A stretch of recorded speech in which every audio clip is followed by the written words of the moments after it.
For the meeting to order, members. Okay, here we go. Yes, just remind members of telephones, switching them off your mobile phones, and also your tablet. Turn off to mute. Then okay, and declaring interest. Today's business, 2 briefing sessions, members, DVA, and the other one is DAFRA, and the departmental officials on the synopsis of responses to our consultation on the selection and designation of MCZs. So we have someone coming from DAFRA to brief us. That is to be welcomed. Apologies only from Tom Elliott. Any other apologies you're aware of? Nope. Well, more or less full house. I'm really quite surprised after working until so late last night. Everybody turned up spick and span first thing in the morning. Chairperson's business, nothing to report back to members. Draft minutes at page 24. Members content to agree the minutes? Okay, next item, matters arising at 5.1 at page 29, members.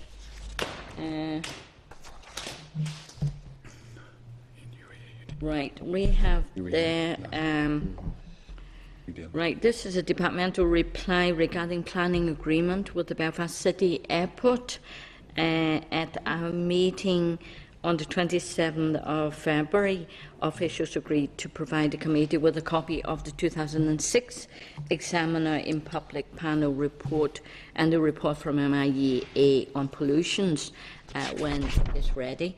So a copy of the 2006 Examination in Public Panel report has been provided, but the department is yet to receive a consultation response from the relevant authorities on pollutants, and we'll forward any report once it's received and will be sent to us.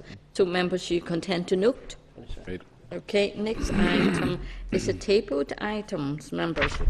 It's tabled item page 7. The minister has written has a written statement on councillors' remuneration. Members may have heard it this morning in the news. The Minister has written to us outlining his response to the recommendations on the Councillors' recommendation panel. The basic allowances, together with additional allowances for posts such as committee chairs or mayors, is outlined at Annex B. Members, just any comments on this? This does look like quite a jump, though, doesn't it? Page 7. C2. If I give members a couple of minutes to read over this, yep. It's really starts at page 48, probably. It would be useful rather than from the very beginning. And is that the annex, page 48? It is, yes, it is. Sorry. The Annex 1 or 2? That's the... It's Annex B2. Annex B2, yes.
I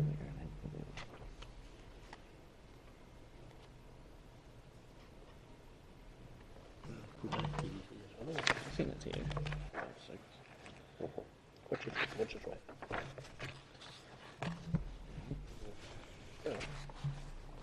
I see the same figure.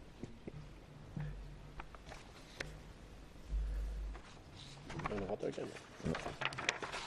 Yes, we'll clarify today.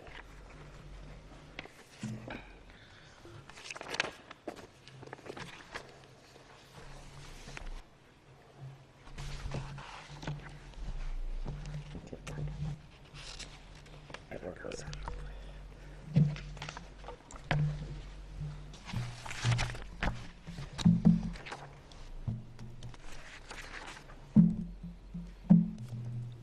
Okay, members, finished.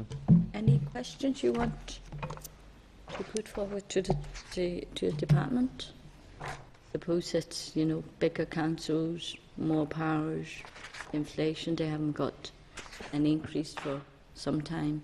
Dear, dear. Chair, the independent panel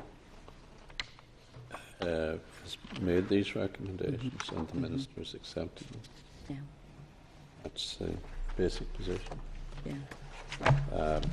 And I think if an independent panel does it, it's the right and proper way of doing it, so that councillors themselves or the department itself isn't making the Outside of it, recommendation. yeah. Basic rate is 14.2. Okay, members, no more comments. Lord Norrell? Okay, I'd just like to make an observation in relation to councillors generally and their remuneration.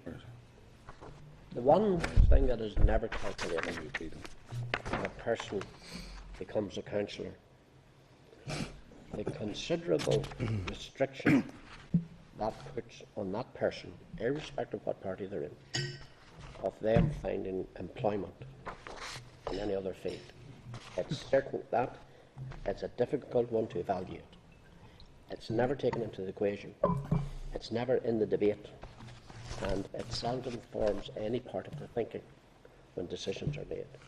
Because there are those who have spent years in council life, and it prohibited them from ever advancing. Indeed, it prohibited some of them from ever getting a job. And I think sometimes there is this unfair general thought out there that this is X number of pounds on top of something else. It's seldom not that way. It very often is not that way. Because councillors who put their head above the parapet are doomed. So, yeah, to put it mildly. Yeah. Now, go back in the days, the bad old days in this country, when we know all that's going on from the 70s right through to recent times. And there was a few brave souls across this. When others wouldn't have touched it with a 40-foot pole and a bottle of JS fluid on the end of it, they wouldn't have touched it. And they washed their hands entirely of councils and local government and all of that. But a few kept it going. That never gets any consideration in when decisions like this are here being made. Not asking to change or anything, I simply make the point. Yeah, yeah. And the fact that they live usually, you know, amongst communities, that means they are really available 24 hours a day. You know, people go and knock on their doors, and so although it's called a part-time job, quite often it's probably more than a part-time job as well. Gal? Well, obviously, I was on the political reference group, and to be honest, in relation to the independent panel, and some of us had met them, give evidence. I mean, clearly the panel itself didn't have an understanding of the role of the councillor, let's be honest. And I mean, obviously the department's recommending 14.2, which is quite reasonable, but in light of what the previous member said, I always had a concern, and still have concern, about the new role on what's expected of people, and you know, because clearly from the outset people just didn't understand the role of a councillor, and they thought it was a top-up either way, and it's not that. and they're going to become more and more full-time jobs as we move forward with the new regulations. For some, maybe not all the people, but I would say as we move forward with the level of scrutiny and everything else, the council jobs are going to become more and more full-time. It could be argued at this point in time that a lot of people put a lot of hours into it. I know I see some of the members there when they're writing down the amount of hours to do as council. I mean, certainly most of them I know had done, like, they've put a lot of hours in every week yeah. on a lot of jobs.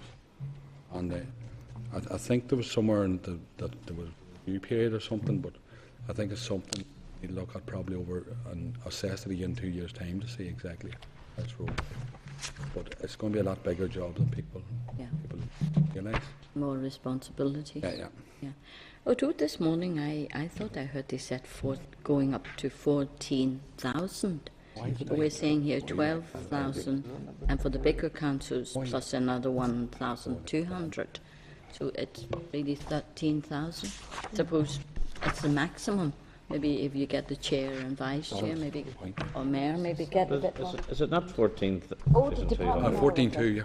Oh, right. Right, No, it's sorry. 14,200. I mean, missed that. it's 14,200, yeah. Oh, you're right. Page It's a 51 now, yeah. recommendation from, Sheila's right. Oh, it's So 14,200, the yeah. recommendation from the department is Yeah, now yeah, 14,000. 14,200. Okay.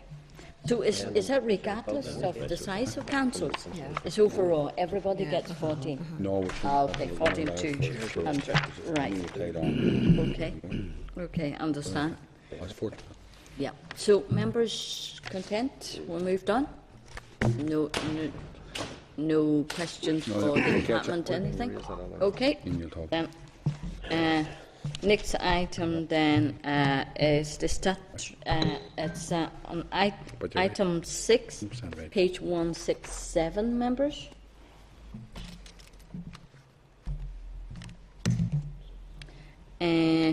This is the departmental reply regarding planning. Oh, sorry, this is the statutory instrument, item 6. It's the CRC Energy Efficiency Scheme, Amendment Order 2014. The order makes amendments to the 2013 order to finalise the simplification of the scheme with the overall net benefit to participants estimated at 52 million over the next 20 years. Members content to note, and we talked about it for Great. some time. Although this money is not going to go to the participants, though, I thought this money, well, some of that money goes to the Treasury. Yeah, and not really staying in Northern Ireland. But I think that's already been decided some time ago, so I think we can't really do very much about it. So next item, members, is departmental briefing on DVA job losses. We are all very sad that that this has now happened. Although I know the two ministers, the current and his predecessor, Tony, has tried very hard to make representation in Westminster. So, members, we requested a departmental briefing following the meeting on the 13th of March when the announcement was made that DVA licensing services would be centralised in Swansea. And members, we have you have with you a number of papers there. There's a departmental letter regarding DFT decision. That's at page 176. A ministerial letter at page 183. Departmental press release at page 185. Departmental reply to previous committee correspondence at page 186, and the previous departmental reply following Minister's meeting with DFT at page 188, and also a tabled paper, that's correspondence from the ETI committee to DOE in relation to the job losses in DVA. So if I can welcome Paul Duffy. Paul, you're very welcome. He's the Chief Executive of DVA, Trevor Evans, the Deputy Chief Executive, and Dennis Walsh, Yes. Okay.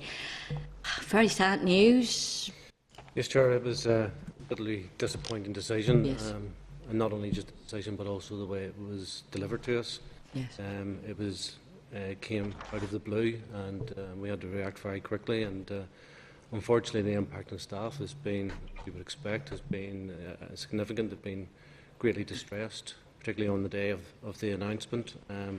I think they feel very let down, given the excellent service they've been providing for quite a number of years. The committee will have a copy of the timeline of events leading up to the announcement in terms of our notification, and the committee will be aware of the Minister's anger at the timing of the announcement, and he was informed by officials when he landed in the USA in the early hours of Thursday morning. The committee will be aware that the decision that was made will lead to the centralisation of all the vehicle registration and licensing services from July 2014 in Swansea, which will, as a consequence, lead to the closure of all our local vehicle licensing offices across Northern Ireland. And during that period, so July to December, there will naturally be a winding down of the service. During that period, we will need to seek to find alternative work for staff who are affected by the decision, or redeployment opportunities for them. The Minister's already written to executive colleagues seeking their assistance in identifying alternative work, and we've had some initial engagement with DVLA on the operational implications of the decision, because we need to understand how this impacts on customers. And we've had discussions with our DFP personnel colleagues in terms of what we can do across the NICS to provide opportunities for staff to be redeployed. And most importantly, we're having a series of meetings around each of the local offices, engaging with staff, trying to address some of their concerns, and trying to give them clarity on what the decision actually means for them. Okay. And is there a voluntary redundancy scheme offered for staff? Well, I think that, there are a number of options open to us, and I think the first thing we want to try and do is to try and find alternative work for staff. Yes. And the next option then will be to look at redeployment opportunities within the wider NICS. Okay. And that will be challenging, given that some of the staff are in quite remote local offices where there's not an awful lot of other public sector jobs. But options in terms of voluntary redundancy may have to come onto the table once we've exhausted all those other options. Yeah. And the majority of them are in Coleraine, aren't they? Yes, we have over 240 staff in Coleraine, but we still have the other staff around. Yes. Yeah. Their It's local just offices. difficult to absorb them all too, I'm sure, in the nearby area of 240 members of staff. And quite a number of the staff, the vast majority of them are junior members of staff, so they're not mobile grades. A lot of them are part-time, have caring responsibilities in that local area. And a lot of the staff, in the past haven't went for promotional opportunities because they didn't want to travel outside Coleraine because of the responsibilities there. So it will be very challenging to try and find them redeployment, and I think that's why our first focus has to be on trying to find work to put into Coleraine rather than find work for staff to move to. Yeah. And then it's just too difficult for people then to have to uproot, and families and children in school and all to go somewhere else. Yeah, very much so. And we do have, there's instances where there's a husband and wife and daughter working in one office, so it has a big impact on individual families. But as I say, the challenge will be getting other departments to work with us to identify work that can be moved to Coleraine, preferably from the likes of Belfast, where it would be much easier then to redeploy staff within Belfast. Absolutely. Yeah. What other public offices are there in Coleraine that they can move to? Well, we do have, within DOA, we have the planning service or within County Hall as well, and there's some environment agency posts, but you also have road service. But you just have a very limited number of vacancies that would be within areas. Certainly, you would be able to absorb the number of staff that we need to find work for. Okay. I have a couple of members who want to ask you questions. Lord Morrow? Yeah. Paul, you say this come out of the blue, did it? Yes. We've had quite a bit of one-way engagement with DVLA for a number of months, seeking notification of when can we expect a decision. And on every occasion we've been told that the decision is with ministers in Whitehall, and that's as much as we have known. The decision, we only became aware of the decision on the late Wednesday afternoon before the announcement. But Paul, you always knew a decision was coming. Yes. It was just that you weren't sure what's going to arrive on a Monday or Tuesday or Wednesday or Thursday or Friday, but was going to come. Or whether it would arrive in January, February or Yeah. March. Yeah. So there was an inevitability about it, wasn't there? There was, yes. In relation to the staff, what's the total number of staff that are now going to be either deployed elsewhere or? In total, there's three. Sorry. If you want me to answer that, when we talk about staff numbers, it gets a bit complicated because we have so many different working patterns, an awful lot of part-time work, and because we've known that there was a decision coming, we haven't been filling all posts with permanent staff over the last wee while. So we're losing the funding for 309 posts. That's when you add up all the arms and legs that DVLA pay for. But in terms of actual people, which is perhaps more important now, there are actually 267 permanent staff, whether they're part-time or full-time, who will now be surplus because of the DVLA decision, and 207 of those people are in Coleraine. And Trevor, 267 permanent staff. Yes. How many of those are full-time, part-time? Do you have that figure? Well, approximately 73% of the staff are 73% are female and about 20% are part-time. What do you mean 73% are female? Sorry, say Well, that again. I only put in the 73% female because it is a fact of life that females often are the primary carer, and we are conscious that getting female staff sorted out in terms of deployment is a special challenge because, you know, the age profile of our staff is also quite young, a lot of them with young children. To get out to school in the morning, and to be perfectly honest, the feasibility of setting off at 6:30 to go to Belfast for a job, if you're a young mother with young children, It's not worth it. it's not there. So that's why we're very conscious of that figure, that 73% are female and mainly young female. Did you say 20% are part-time? 20% are part-time staff, yes. 20% of all staff are Yes, part-time. are part-time. Part-time. Chair, can I ask Trevor or Paul or anyone, where's the rest? Where's the rest of this redundancy or problem? Well, we have 8 local offices, one of which is in Coleraine. So the other 7 locations with staff are Armagh with 8 permanent people. Are those all going? Yes, Right, everything's going on the vehicle licensing side. Ballymena with 6 permanent people. Belfast with 24. Downpatrick with 6. Inniskillen with 4. Londonderry with 6 and Omagh with 6. And Paul, of those, going back to your figure of 309, how many do you think realistically can be found jobs within the civil service or within the system? Yeah, can I pick? I'm the senior HR business partner for DVA, working in DOE personnel. Our aim at the moment would be to try to find them all posts. We are meeting on Monday with the cross-departmental redeployment group, which has all the personnel officers from all the departments, to take stock of what vacancies currently exist and what vacancies will arise in the future, in the short term, to see how many of these would be actually suitable alternative posts for the staff. We're also going to be engaging with each individual member of staff to ask them to complete a preferences return indicating where they would be prepared to be relocated to, and also identifying the personal circumstances that impact on them, whether they are disabilities, whether they are exceptional welfare circumstances, also where they live, and we will then have to determine what we regard to be within reasonable daily travelling distance for them.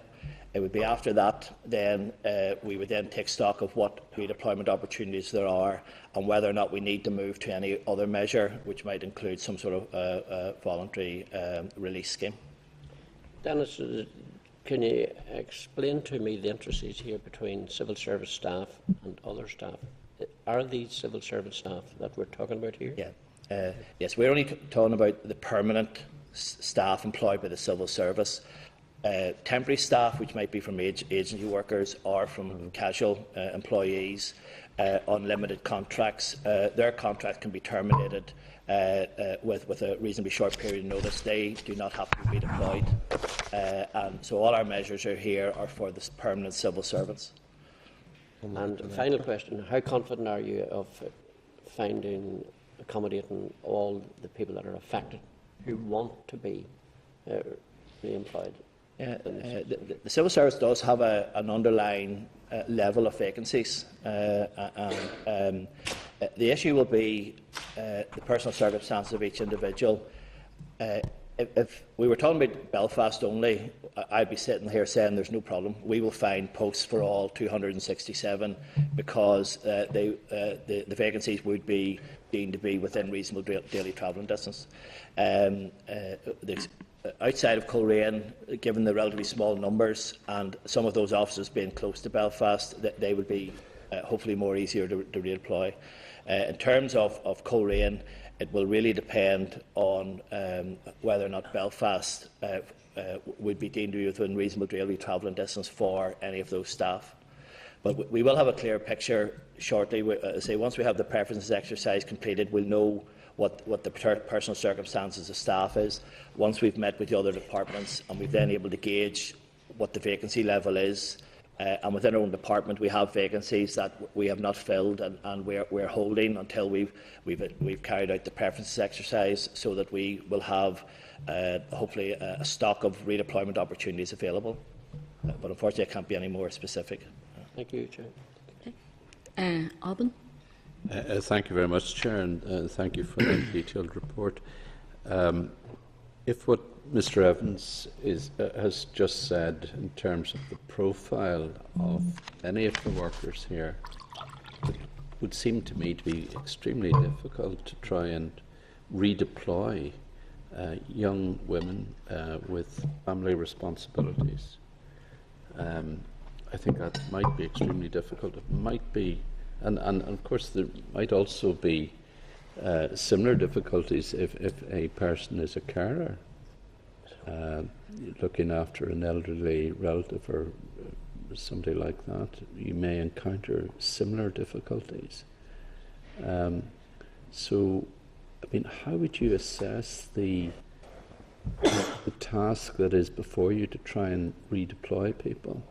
Is it, in a scale 1 to 10, Can I come back on that?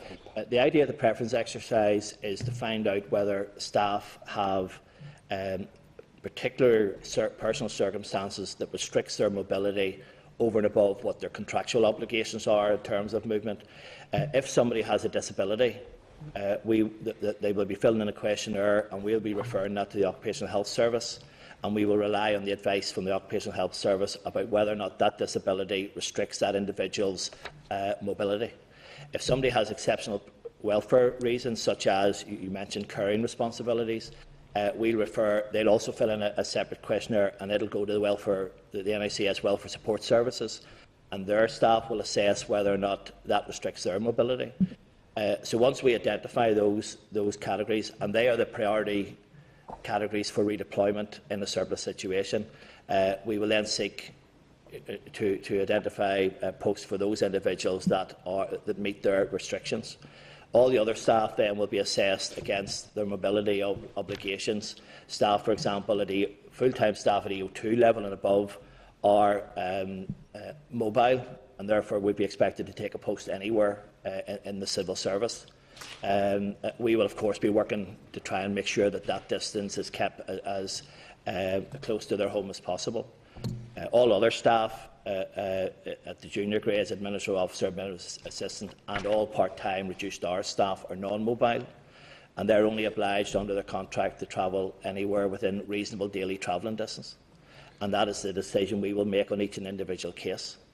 Now, obviously, as part of that, the issue will be, is Belfast for any of these staff within reasonable daily travelling distance, and that will have to be determined as part of this assessment, because it also takes into account, although they work in Coleraine, where do they live, and whether they actually might be not Coleraine to Belfast is probably about 60 miles. They may Yes. not actually physically live that sort of distance. Yes. But it will be difficult, and difficult decisions will have to be made. Look, I mean, I assumed that if they were working in Coleraine, they lived fairly near to Coleraine itself, but you're saying that that may not be the position. No, you're not. But we have to gauge that and ascertain exactly where they live, what their current travel to work distance is, Yes. and how they get there, because that will be a factor. If somebody lives north of Coleraine or on the coast, for example, they might already be travelling 10 mile or something to get to Coleraine, and then if you're having to add on then the journey to Belfast on top of that, it's whether collectively that then becomes unreasonable. But the other issue is, and again it's required under the contract, under the Civil Service Code, we need to do everything to prevent redundancies of any nature, compulsory redundancies definitely, and this redeployment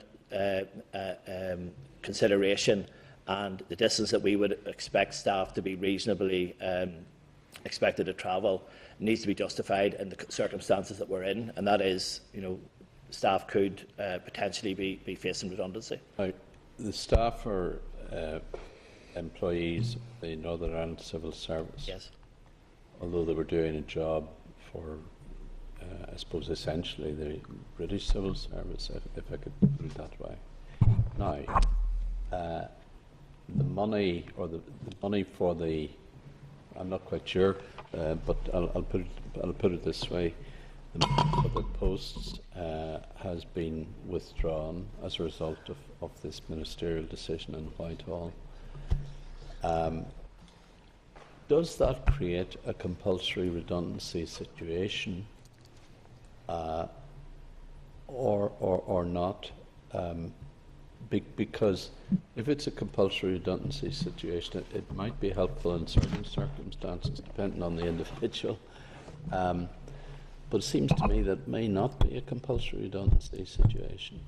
No, I think certainly compulsory redundancy is the last resort, and before we would get to compulsory redundancy, we'd be looking at some voluntary arrangements. But can I just stop you there for a minute? I'm a civil servant. I'm working in Coleraine, working for the DVA. The money for my post has been withdrawn, but my employment still remains with the Northern Ireland Civil Service. So therefore, I can't be compulsorily made redundant. I mean, that's the point I'm trying to make in this. So it's a different situation. Yeah, the post. Sorry, the post Yeah. has become surplus. The post is no longer required. Yes. The individual is in surplus. That's right. But we have jobs for the individual. If we're saying we have vacancies with vacancies in Belfast, the issue is whether or not we deem that to be reasonable, suitable alternative employment. Yes. And if we get to the stage where we have posts, but we don't accept that they are reasonable alternative employment, then we're heading down the route of compulsory redundancy, not necessarily of the individuals. If we had a redundancy scheme, it might be for all the staff in DOE or all the staff in the given areas. That's the sort of detail would have to be considered, but it would be the ultimate measure to address the situation which you're alluding to, that we could end up here with staff have no work, Yes. no money, have no funding, and what do we do with them? And that's the measures we're taking now is in many ways the first step to stop us getting to that situation where we feel compelled to go to compulsory. But if it's not a compulsory redundancy situation, and I assume it's not, could it be a voluntary redundancy situation? Yes. Could be. That's if we once we conclude, or if we conclude we can't redeploy the staff, because you must remember that the first plan A at the moment is trying to get jobs to come Yes, through this. yes. The redeployment is if that doesn't deliver sufficient numbers or any numbers. Then we look at the redeployment issue, and again for a lot of the staff, we're maybe focusing on Coleraine because that's where the bulk, and that's where there's no doubt the problem would be. Some of the other staff, the Belfast office staff, we know there's vacancies around the system for those, and others satellite local offices. But if we get to the stage, we would be going for voluntary, first of all, because, and not necessarily for these staff, we might widen it enough so that we could create more convenient and more suitable redeployment opportunities. And under the new compensation scheme that comes in from the 1st of April, the voluntary terms are more attractive than the compulsory terms. And we're required to go the voluntary route before, but a compulsory route. But at this point in time, our full focus is on trying to find certainly permanent posts or even temporary posts for these staff to be redeployed into, because just to allow natural wastage, natural churn of staff to come to our aid as well. Thank you very much, Chair. Okay, thank you. Carol? Thanks, Chair, and thank you very much for your presentation. And I'm bitterly disappointed. We had a good debate about this in the Chamber, and we were hoping that the decision could be overturned. But I just want to obviously share with the staff, because I know what it's like sitting in a position facing redundancy. I'm sure there's a lot of worry and uncertainty about obstacles and moving, and most people with mortgages and young families and everything else. And certainly our thoughts are with those at the minute.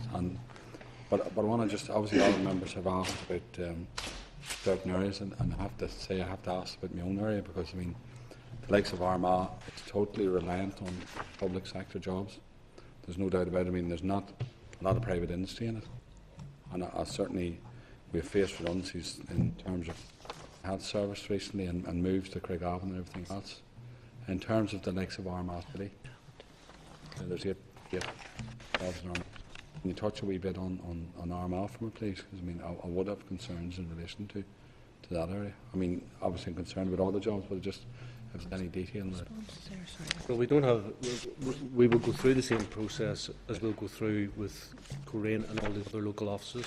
So there will be that engagement that Dennis has set out, and we will, be looking for redeployment opportunities within Armagh, or as close as possible to Armagh for the individual members of staff. No, I understand, Paul, but in light of all the conversation we had, I mean, for somebody to leave Armagh and travel even to Belfast, it's a good enough distance, let's be honest. And especially if it's, a young mother or a couple of kids, to travel that distance to get them ready in the morning, get up and out. I know it's like travelling up myself. So, I mean, I'm concerned, and obviously all the other areas you've mentioned. For most of these areas you have mentioned, to travel up to Belfast is, would be concerning. Yeah. You know what I mean? And I think certainly from terms of the redeployment measures that we're, the aim is to try and identify posts as close to their current home or their current office as possible. And if that's closer to home or more convenient to get in Belfast, then that's what we'll be doing. And that's in all the local offices, that same factor, that's the way we'll be looking at all those posts. The jobs, because this decision are gone, now we need to look at the individual staff, and that's why we're going around and meeting all the staff and explaining to them what the measure is. That's the importance of the preference exercise, so as we can understand from each and every one of them what their personal circumstances are. But then I've got to ask, yes, I mean, this has been sitting there for a long time. We knew there was a decision going to be made. Obviously, we hoped that it would be a positive decision. It's a negative one. Surely there was some plans being made in the interim period, just in case you have some indication. I know you're saying you're going out to the process now. You have to actually deal with the process now. But you certainly might have had an idea. Within the department, we did take certain measures in the posts in DVA were not being filled unless they were business critical to fill.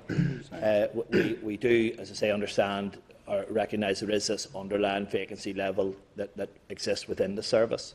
And we know that there are substantial numbers of vacancies in the grades affected at present. We just don't know at this stage where they are, in which departments they are. We also had the difficulty that the fight was being fought in terms of saving the jobs and the work, and we were conscious of not trying to do anything that seemed to be that we already were taking steps, inevitable steps, because if we were going to lose that decision.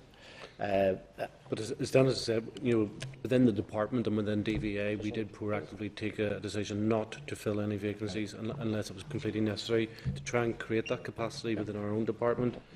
And we have, just 2 days ago, in the bulletin of vacancies, we noticed there was a post in Enniskillen. So we've talked to the department, was trying to fill that post to see if they will only fill that now on a temporary basis and hold that post for us. So because the situation is continually changing in terms of when vacancies emerge, we're now going to react as quickly as possible as and when they do appear. Yeah, and just finally, Chair, because obviously it's going to have a major impact, certainly in Coleraine, in terms of the economy, the local economy there. There's no doubt about it. See, in terms of, I take it this clearly, I don't know where it's about trying to create that service, or whether or not it's about saving money, I don't know. In terms of the overall funding package, how, have you talked, obviously, has the department talked to DFP to see how and assure that, because I mean, clearly we are paying for that service and it's going into the Treasury, and whatever's coming back in terms of the block to us, is there any bit of discussions in relation to try and how we will cover that, or through this new service, is there an indication that will come back? Well, no, there's not. What will simply happen is the post that the funding that goes from for delivering the service here at the moment will be absorbed back into the Treasury. DFT the Department for Transport will make savings in terms of the costs that they've incurred in terms of paying us for the staff to deliver that service. Okay, so Pam? Thank you, Chair, and thank you for your attendance today, and we appreciate why you weren't able to be with us last week when the announcement was being made. I think it was right that you were with the staff and helping them cope with what I'm sure was a huge shock to those staff members, because it certainly was to us, even as a committee. Most of my questions really been asked in terms of looking at the breakdown of the staff and the female, and the amount of female employees and the caring responsibilities and that. I did want to touch on the redundancy as well, but that's been kind of covered as well. Have you any indication so far of employees seeking voluntary redundancy at this stage? Have you any indication people actually are maybe flagging up actually, if it was available, that they would be interested, and if so, what sort of percentage of the affected? We've been around meeting the staff and sort of explaining to them what measures we're actually taking now and what we are planning to do in terms of the preference exercise. It has been mentioned, is this a redundancy situation, and while we're saying, and the situation is that there are no plans to run any sort of a voluntary or compulsory redundancy scheme, but it hasn't been ruled out, and we do, and it has to be there, and it has to be as a possibility given the potential difficulties of finding suitable alternative posts. So apart from it being raised by staff wanting to know whether it's a possibility, we're certainly not going straight to that. Once we've completed the preference exercise, once we've met with the other departments, we've had the details of the current vacancy levels, then at that stage we will be in a better position to say whether or not we think this will actually resolve the problem. And always at the back of that is whether there's any jobs coming in to the affected areas that will reduce the numbers to be redeployed. I think our first solution to this that we have to fully exhaust is trying to find work from within other departments to move, particularly to somewhere like Coleraine, because without a doubt the redeployment of that level of staff will be a major challenge. So I think we want to, and as you know, that our Minister has written to executive colleagues to start that engagement. We need to have that engagement with other departments. Does it have to be within the civil service? Because you have a large campus of the University of Ulster in Coleraine. Well, there are different employers with yeah. different terms and conditions, so it has to be really nice. Okay. But then if you have a voluntary redundancy scheme, people may be thinking about, if they want local jobs, maybe try university or locally. Yeah. What would you say as a reasonable distance for staff to travel, if they have to, be redeployed?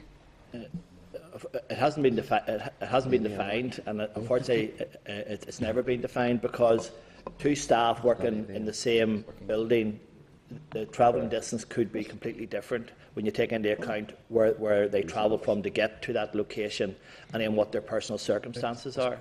But I think at an overarching level, a decision will have to be made about whether or not, for example, for staff in Coleraine, is Belfast under any circumstances deemed to be reasonable, and that decision will have to be made. And even that decision might be influenced by the fact: are we talking about a wide range of vacancies being available to staff, or whether we've exhausted all means of reducing the surplus, and that we're now into compulsory transferring staff to a particular location.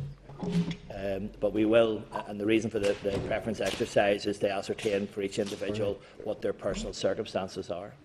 But to me, it would seem very unreasonable to have to travel from Coleraine to Belfast to work every day. I wouldn't dream of doing it myself. From Derry. If we're in the context of a compulsory redundancy scheme, then that's where maybe the hard decision would have to be made. Yeah. Are we saying, well, if we've no other jobs, we're now in compulsory redundancy? Yes, we have jobs, and they're in Belfast, and that's why I said tough decision might have to be made. But everything we're doing is to prevent that, and everything we're doing is to reduce the distance that staff will have to travel. And certainly for staff in Coleraine, we would be looking for posts that aren't in Belfast and are certainly closer to their homes. Yeah. Okay.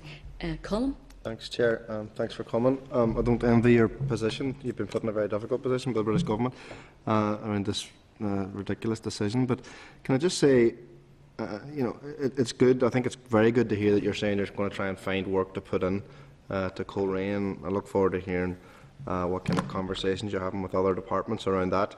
Somebody who's been trying to get a lot more government work into Derry for the last while. It's not, your conversations aren't going to be that easy. Just is that a particular government policy, or is it just unique to DOE that you would try and if jobs go, try and replace them with government jobs? Because I haven't seen much evidence of that in other situations. Well, I think this is, given the unique circumstances of this, what this decision's led to, particularly in Coleraine, that this is what we see as the most sensible solution to try and address the issue in the first instance. As you say, we will need the cooperation of departments to achieve this. It's not something we can deliver on our own, so we need a lot of goodwill from departments in terms of willing to move functions to Coleraine and perhaps then have to do a redeployment exercise themselves within Belfast. Because I know there's 6 staff from Derry, and I don't know how you measure reasonable distance, but I don't think it's reasonable for people to have to travel 5 days a week from Belfast to Belfast from Derry, although it happens, and you just have to go and see the queue for the 5:45 bus every morning. Just another question. There was an announcement yesterday by the Chancellor around the enterprise zone. Had the department any knowledge of that? Because it seemed to come nearly, we're going to take these 300 jobs, but look, we'll give you an enterprise zone. Certainly, I had no notice of it now. It'll be interesting to hear if any other departments had notice of it, because, to be honest, this is a very serious issue, around 300 jobs. But if we're going to look at enterprise zones in Northern Ireland, I don't know if Coleraine would be the place you'd start, but we should look at it. I just think it's very strange that particular announcement, but I wish you all the best. Can I ask you one more question? Sorry. In terms of, you talked about permanent staff and everything else, and that's the most important, but there are agency staff there as well. How many are there? At this point, we have 72 casuals. Most of our agency staff, some are directly recruited casuals. Part of the problem for a lot of those people is, they'll be agency staff, have been agency staff maybe for the past 3 or 4 years, going around different government departments, and that's another issue that we need to look at. But we need to be mindful, just when we're talking about this, that those people are losing their jobs as well. Yeah, and I'm equally mindful of the very good service they've given in terms of what they've delivered to the motorists while they've been in post as well. Thank you. Okay. Barry? Okay, thank you. I find that letter very disturbing there. The Departmental Assembly Liaison Officer has briefed us on the timeline of attempted phone calls and failed communication, between DFT and DOE. I think it reminds us of a degree of contempt that has been shown towards the Department of Environment, towards local, by Stephen Hammond and his permanent secretary, all these missed phone calls and couldn't honour phone calls and stuff like that the day before. You know, to me that there is a very salutary lesson about attitudes, and it would tell me that we should be trying to get DVA powers to this assembly. But my question would be specifically around the 6 jobs in Omagh. I want to add value to what has already been said, but I wonder, is Dennis or any of the team able to tell us about the prospects for jobs in Omagh, because there is a fair number of public sector jobs in Omagh that maybe those 6 can be absorbed locally? Unfortunately, we don't have the details, and why we're asking for the information from the other departments, and then introducing measures. Part of the arrangements we're speaking to the other departments about is introducing measures so that they don't recruit or promote or even transfer staff until the surplus staff in DVA are considered first, and those arrangements have to be put in place to, at the moment, departments themselves can decide which posts to fill and the methods to fill. We now need to control that. So once we've got the detail, then we'll have a better idea of the possibility of redeployment within Omagh. The other side of this is other locations that would be deemed to be within reasonable travelling distance. Certainly they would fall short of Belfast, for example, and there are a number of other towns that would be within reasonable travelling distance of the staff in Omagh in other departments. So, but we do accept that it is critical that we do size the redeployment prospects as soon as we can, so that we can then decide whether any other action is required. Okay, can I just press on the team to do their best to absorb those permanent posts within the Omagh area, because they're a relatively small number and there is a good distribution of departments and public sector jobs in Omagh that maybe it could work on this occasion. Thank you. Thank you, Barry. Ian Milne. Okay, thank you, Chair, and thanks for your presentation. I too share the concerns and worries of all the members that have spoke already. In the light of the proposed relocation of DARD offices, to Ballykelly, could I ask, are you actively working with DARD, for example, on timescales? Does this fit in here, with the end of the year, etc., etc.? Would this not absorb a large portion of the workforce? We have had some initial conversations with DARD in terms of timing, and also, but I think the challenge with the DARD proposal is really the staffing mix. Their proposals wouldn't address certainly the number of junior grades that we have, but that conversation has already started with DARD and with a few other departments. Yes, and we have Orchard House up there, and we hear constantly of delays in single farm payments and whatnot, because maybe because of shortage of staff. Surely that's another avenue that needs to be. Yes, certainly from our perspective, while we in the first place we were trying to find permanent posts for staff, if there are temporary posts as well, that again gives that bit of the breathing space. The overall proposed DARD move, the time frames aren't going to be consistent, because our problem is now, and by the end of this year we will have to have resolved the DVA surplus. The DARD's plans are in the longer term, but we have spoken to them, and we will engage with them, and we will look to see whether or not there's any scope for jobs to be located sooner rather than later. Yeah. Okay, thank you. And I'd just like to say that I think it's despicable the way that the Minister and the Department has been treated, by Whitehall. Thank you, Chair. And very much that consultation was really a bit of a smoke screen, really, and delaying tactics, in a way raising hopes for people as well, false hopes for people. Yes. So, the committee might be interested to know that 73% of the people who responded to the consultation completely opposed centralisation. I'm sure. 100% of public representatives who responded rejected it, and so on. But the decision was still made in spite, as you say, in spite of the consultation. Yeah. It's a massive blow, to the area of Coleraine. I'm sure socially, economically, and it's just heartbreaking. Okay. And as others said, you've got a difficult job on your hands. And sorry, Carol. No, and just one wish as well in that, that you can get jobs for all those people who will require them. But in terms of, because I was away last week, and funny enough, when I heard this matter, I phoned back, and it just says that what about asking about the evolving powers of DVA? I mean, was that in the discussion at all over the last period, or can you speak on that issue?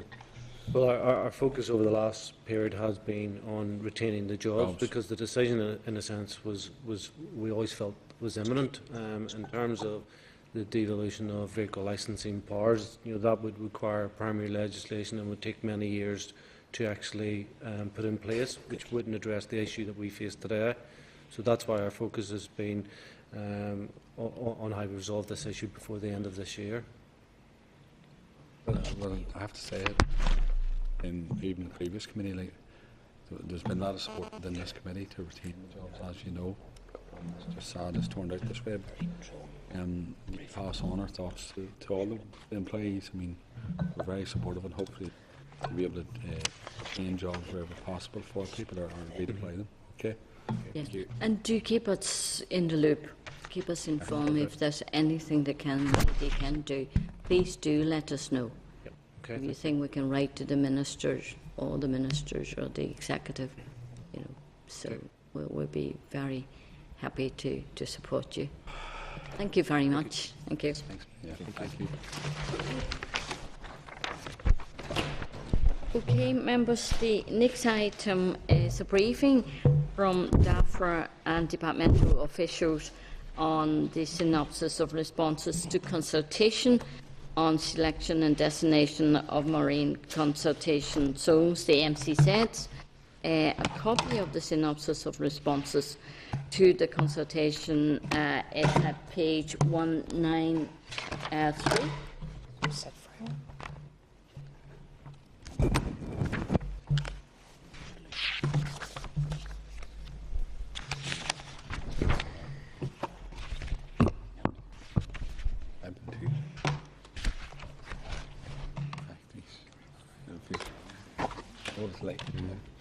Very well on this today. Okay. Yep. And okay. And of course we've got a good contingency here.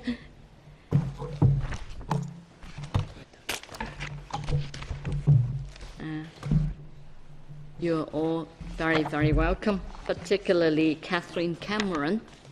Catherine, who's Catherine? Yes, Chair. Okay.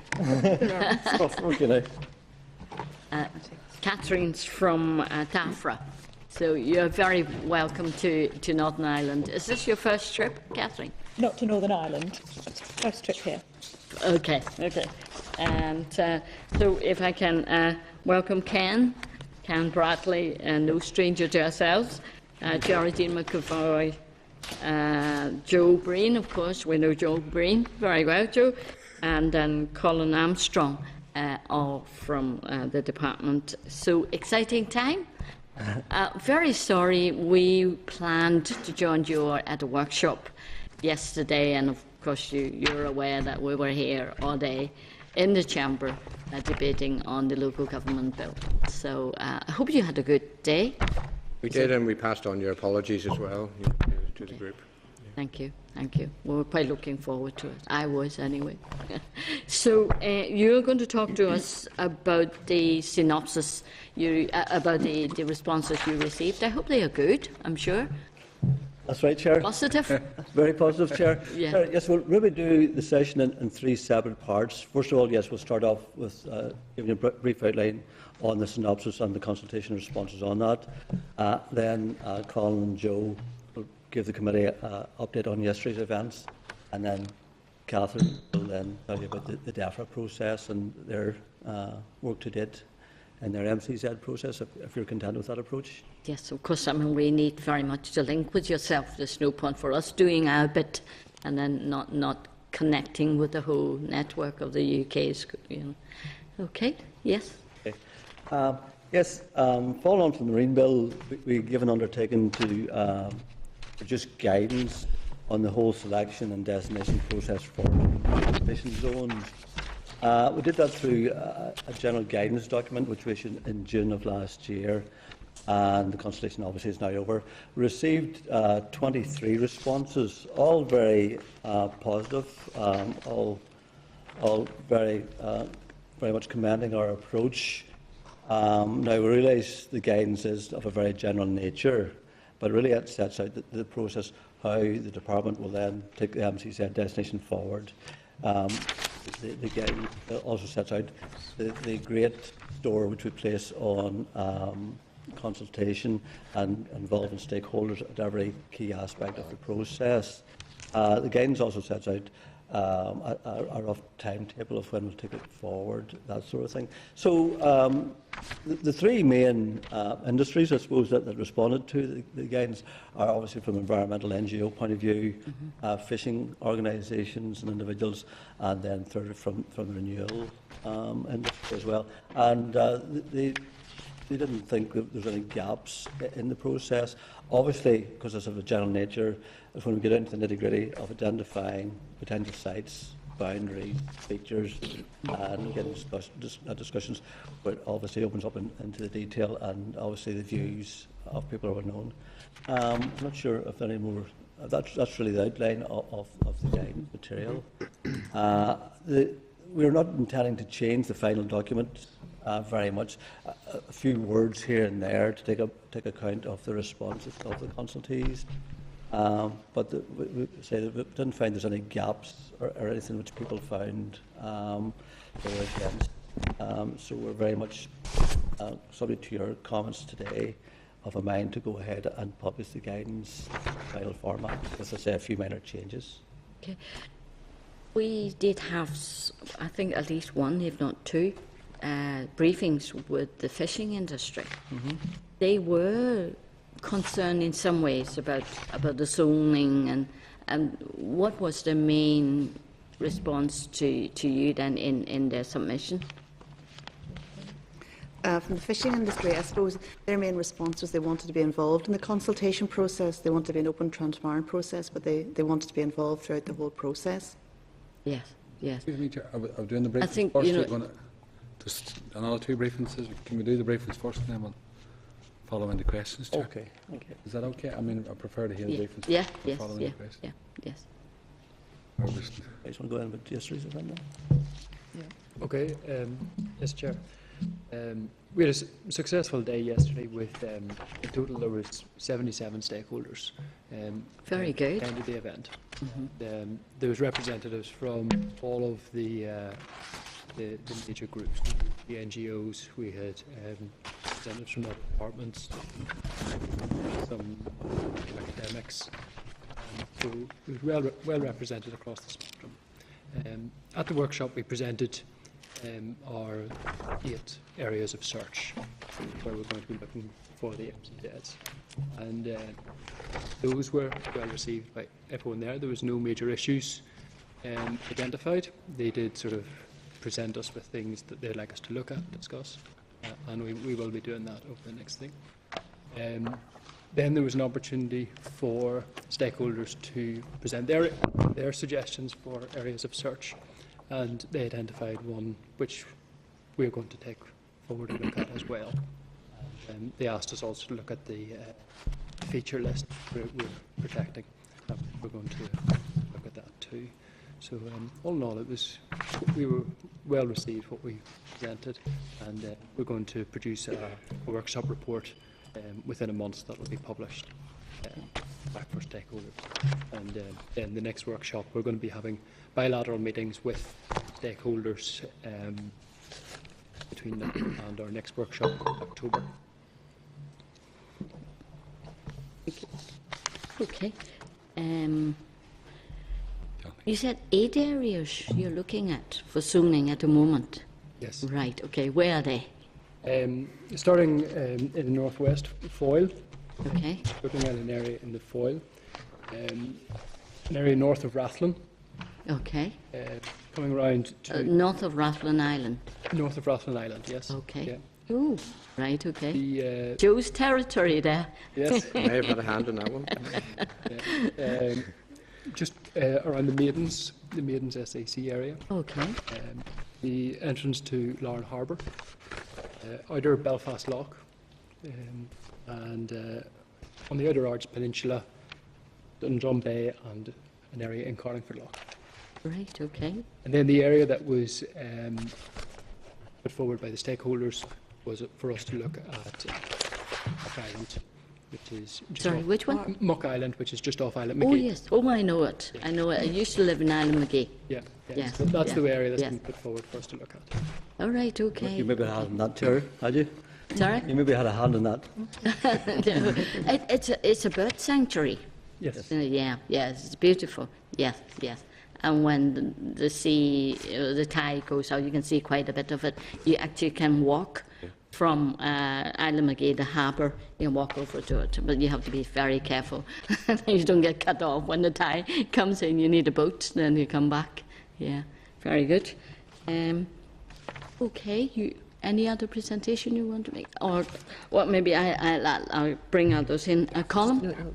Could we do the present? Okay, okay. We'll do all the presentations first then. Okay. I'm sorry, I'm so excited about this. I can't wait to ask you questions. That's okay, I know I said we'll. So am I, Chair. Yeah. So thank you very much for inviting me. What I'm going to do is just say a little bit about why we're doing it, where we are, and then a bit about the MCZ's process in our waters. So, just a bit of background. The first slide is our vision for the marine environment, which is clean, healthy, safe, productive and biologically diverse oceans and seas.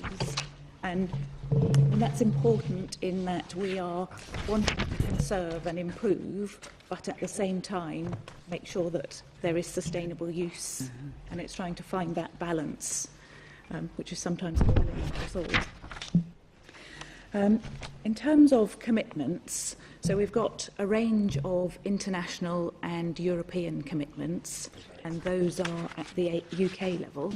So we've got commitments to create marine protected areas under the World Summit on Sustainable Development and the Convention on Biological Diversity. We have UK commitments under the OSPAR Convention, and that one is an ecologically coherent, well-managed network by 2016. We've got commitments under the Marine Strategy Framework Directive, and then we've got the specific commitments under the Habitats and Wild Birds Directives. Domestically, we have our Marine and Coastal Access Act, which received royal assent in 2009. That required the establishment of a network of marine protected areas made up of different sorts of sites, and in the diagram on slide 3 that shows the components of the network. So special areas of conservation under the Habitats Directive, special protection areas for birds under the Wild Birds Directive, national designations, so triple SIs, we call them, I think you call them ASSIs. ASSIs, yeah. Ramsar sites under the Wetlands Convention. And there are plenty of them as well, Ramsar sites, yeah. And then the new marine conservation zones, which were provided for in the Act, which I think in Scotland are called nature conservation marine protected areas. So all those sites form the components of the network. Recognising that we're doing this in a UK context, we've been working with our colleagues in the devolved administrations about, in terms of what this commitment means and how we work together to make sure what we're doing is complementary, but recognising that we all have our own responsibilities in our waters. So a challenge there for bringing it all together, but just to reassure you that we are speaking to each other and we are working together. And in December 2012, the administrations put out a joint statement around how we were planning to take forward the commitment to an ecologically coherent network. And where we got to on that is that biologically it makes more sense to think about marine protected areas in terms of biogeographic areas. So these are areas that are sort of biologically the same, rather than think about them in terms of administrative boundaries. So the commitment that we've made is that we will make a UK contribution to the wider network at the OSPAR scale, so that's the North East Atlantic scale, and that brings its own challenges, but it does allow us to also consider the work that's being done in other European member states, so what's happening in terms of the Republic of Ireland and, you know, of more sort of France and the other neighbouring member states. Within England, we also have a national commitment in our Biodiversity 2020 strategy, and that's to have 25% of our inshore waters within well-managed marine protected areas by 2016. The next couple of slides just show you where we are in terms of numbers of sites, both in, so Secretary of State waters is the waters that we have responsibility for, so that's English inshore and then English Welsh and Northern Irish offshore waters. And then UK waters is where we are in terms of all the way around the UK. If you add those up, in terms of Secretary of State waters, we've got over 200 marine protected areas, and in UK waters, over 500. So we're not doing too badly. In terms of area covered, UK waters were at about 9% of UK waters. I think the Convention on Biological Diversity is 10% of coastal waters. So it depends on how you define coastal waters, but we're getting there. And in terms of our 25% of English inshore waters, with the MCZs, which were designated in November, we're at 24.5%.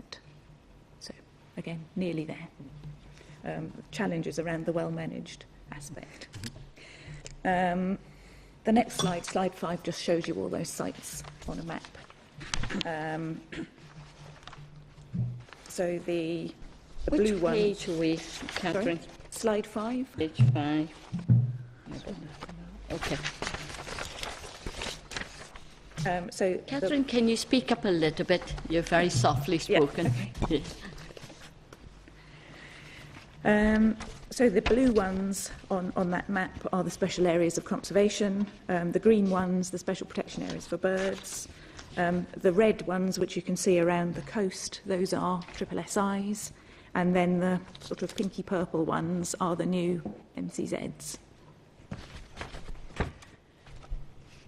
So in terms of the network components, for the special areas of conservation under the Habitats Directive, we think the work is done as far as the habitats are concerned. We've got some work underway with the Joint Nature Conservation Committee looking at evidence for areas for harbour porpoise. So in Northern Ireland, you've already got harbour porpoise listed in one of your SACs. We're still considering. So that work is underway. We're expecting it to report in the next couple of months, looking at possible sites for harbour porpoise. On special protection areas for birds, we're a bit further behind. We know that the European Commission is looking out over our shoulders at what we're doing and very interested. We have a programme of work with Natural England and JNCC to look at the remaining SPA sites, and the expectation is they will have finished identifying possible sites by the end of 2015. There are 2 sites currently being consulted on. Sites of special scientific interest. So during the MCZ process, there was a discussion about whether some of the recommended MCZ sites should be considered as SSSIs and designated under that process. And in a way, as both components count towards the network, whichever designation they fall under, they'll still count towards our network commitments. So of the sites that were recommended by our regional projects, 15 of the ones that haven't been designated have been identified as possible candidate SSSIs. Natural England is going through a process of reviewing all the SSSI designations, and they're going to look at those possible sites as part of that process. And we expect that to report later this year. Moving on to the MCZs. I don't know if people are familiar with the process that we ran in England. So we went about things in a different way to everybody else. We set up a process of 4 regional projects. So these were local projects. So there was one looking after the Irish Sea, one in the southwest, one in the southeast, and then one looking after the North Sea. And those projects all had stakeholder-led groups which oversaw the process and then agreed all the recommendations. And those stakeholder groups had representatives from all the main interests. So lots of fishermen on those groups, developers, conservationists, shipping interests, recreational, so the whole gamut. One of the challenges they faced was, so even though they had the single representatives on the groups, they weren't always making the good links back to the people on the ground. And there was quite a lot of variation in the projects in how they did that. So some challenges around how they worked and what they did. Those projects made recommendations for 127 possible sites. Within our government process, we reviewed all of those recommendations. We had advice on the scientific aspects from Natural England and JNCC, and we had a full socio-economic analysis done for all those sites. And we went through a process of weighing up those bits of information along with the evidence. So for lots of those sites, we had recommendations and varying degrees of evidence to support the sites. So a process also of looking at those evidence. And looking at those 3 components, we identified 31 sites as potential candidates for designation in our first tranche. We formally consulted on those. The consultation started in December 2012 for 3 months. We had over 40,000 responses to our consultation, so I'm quite envious of your 23. You may be aware that we had quite strong campaigns on the environmental side, so quite a strong campaign about designating all the 127 recommendations from the regional projects. We went through a process of going through all those recommendations. Quite a lot of them were just, we want this, without kind of much more detail. Others were much more detailed around the site recommendations. Some provided more information, particularly around socio-economic implications. We analysed all those, and of those 27 were suitable for designation, and ministers designated those first 27 in November last year. There was a 28th site at Hythe Bay, which is on the Kent coast. This had particular issues in that it's a bay. It was used by a local community, and potentially the impact would have been, although they weren't large in terms of economic costs, they were possibly quite considerable social implications if there were to be restrictions on the fishing there. So for that site, ministers asked the local inshore fisheries and conservation authority and Natural England to work with the stakeholders to see if they could find a local solution. So those discussions are just about finished, and we're about to put advice to ministers on possible options for that site, and we'll see where it goes. But that one, a particularly challenging one because of the local implications. In November, ministers also made commitments to 2 further tranches of MCZs. So a second tranche consulting at the beginning of 2015 and designating by the end of 2015, and then a third tranche at the end, following about a year later. As I mentioned at the beginning, our aim is around, we want to contribute and complete our contribution to the network. So the focus around identifying sites for the second tranche is particularly around filling gaps in the network.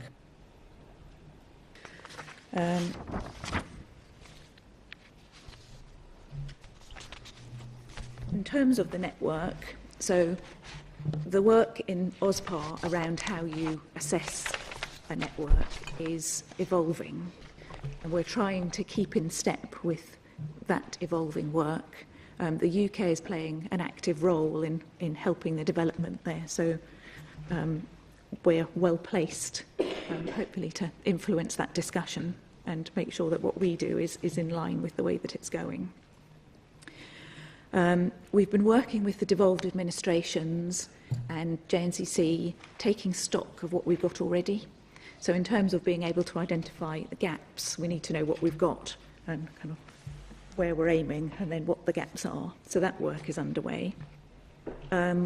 We've done a gap analysis to look at, with the information that we've got now, kind of where we are and where we want to be, and a process of identifying the big gaps. So if you look at that earlier map, you can see, just by looking at the map, there's some areas that don't look like, they've been properly considered. So that's the sort of thing we're doing, we've done at the moment. I mentioned earlier about evidence gathering, and one of the challenges for us has been, for lots of the sites, the state of the evidence. Alongside the designation programme, we've had an evidence gathering exercise. We've been fortunate enough to identify money to be able to do that.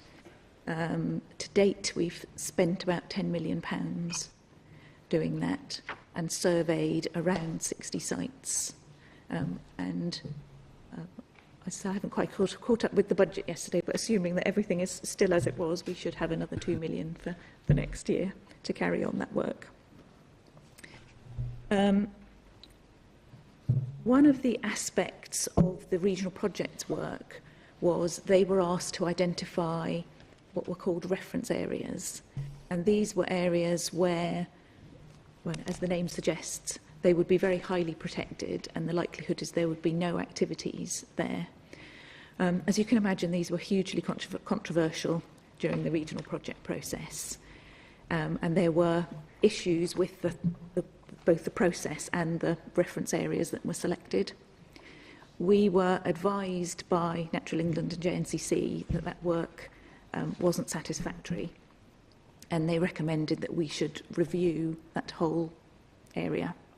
So one of the things we've committed to do is to do that review, and we're expecting to commission some work in the next few weeks, and happy to keep you informed with how that goes.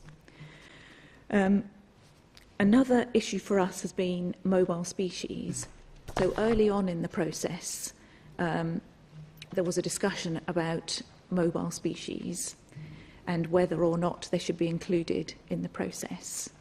Our policy position is that if there's good evidence for a spatial area for a mobile species, then we'll consider it and possibly include it in a designation. But as mobile species move around, there are question marks about whether spatial protection is the best way of protecting them and whether or not sectoral measures are better. Again, there's something we need to think about how we address going forwards. We're looking with interest at what you're doing in Northern Ireland and also in Scotland. And so we'll be thinking a bit more about the whole mobile species issue and what we do. So the next slide I've talked about, so this is slide 9, I've talked about the timetable already. In terms of principles, we'll be following the same principles for the second tranche as we did for the first tranche. So looking at the ecological importance of the sites, thinking about the social and economic considerations and the evidence, and then weighing those up to make the decisions. in terms of selecting sites, we are using the recommendations from the regional projects as the basis for that work. Going forwards, so what we may find is for the third tranche that we may not have sites, suitable sites, to fill all the gaps. And if we're in that position for the third tranche, we are considering whether we may need to look at alternative options and perhaps areas that haven't been considered so far. So on the 24th of February, we published our list of candidate sites for the second tranche. To emphasise, this is not the final list of sites, it's a list of candidates that are being considered. Over the next few months, we'll be going through a process of updating and refining the evidence we have on those sites. We'll get updated scientific advice from Natural England and JNCC. We'll be updating the costs and benefits for the impact assessment. And we're aware that there are a number of site-specific issues that we have to investigate further. All that will be done through also engaging the stakeholders. So we have a process of engaging nationally, bilaterally with all the stakeholder groups, and then there'll be some local engagement to make sure that we pick up the local issues.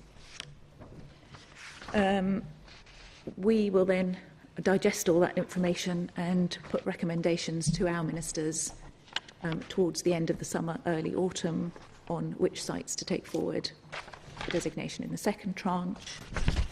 They'll then go through all the proceedings that we have to go through in government, and then we expect to consult on those at the beginning of 2015. So the last two maps just show you, so the first one you've got is the same map as before, but on this one, in the hatched, purpley hatched areas are the candidate sites. And then on the last slide, that's a bit more detailed map of the Irish Sea.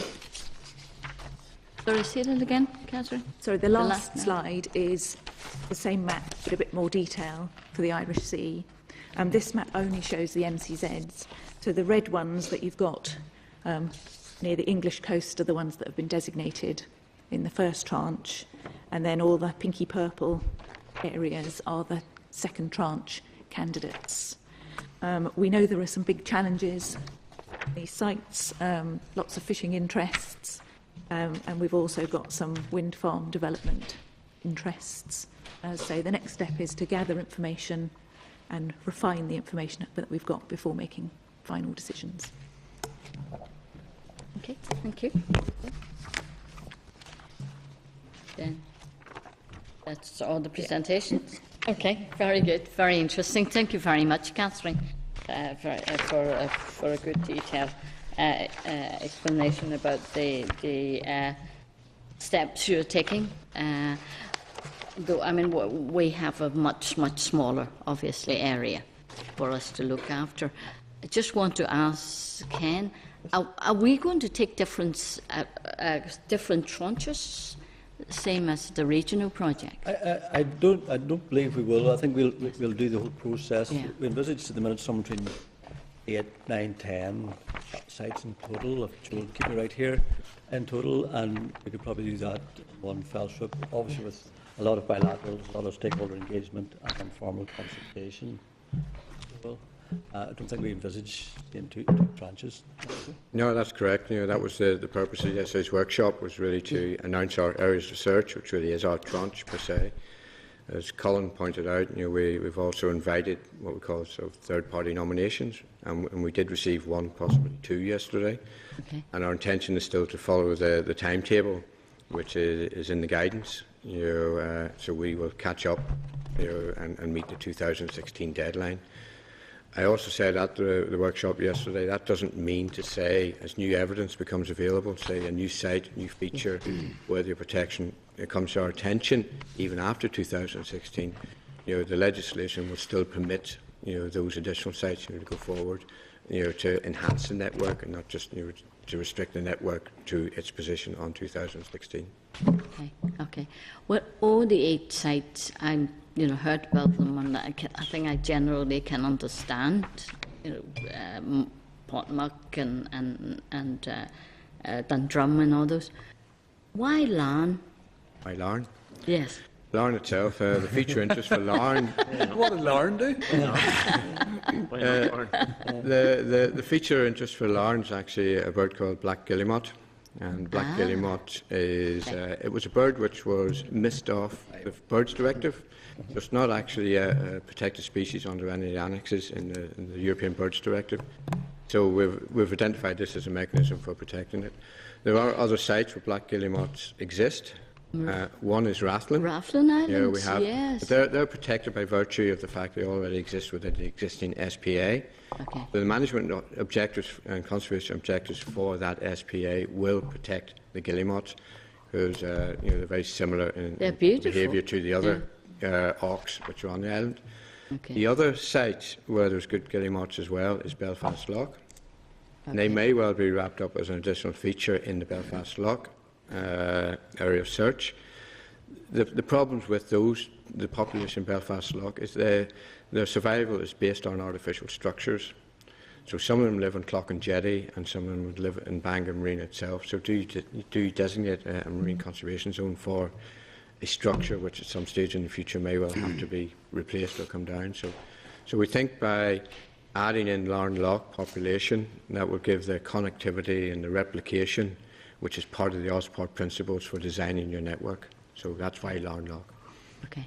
Well, it's not all of Larne Lough, it's just the entrance, but the area search gives us, and suggestions are coming in yesterday for maybe we need to look at some other features which may widen that area, but that will come in bilateral communications over the coming weeks and months. And that's a very busy harbour as well. It is, but that demonstrates that MCZs can coexist with development.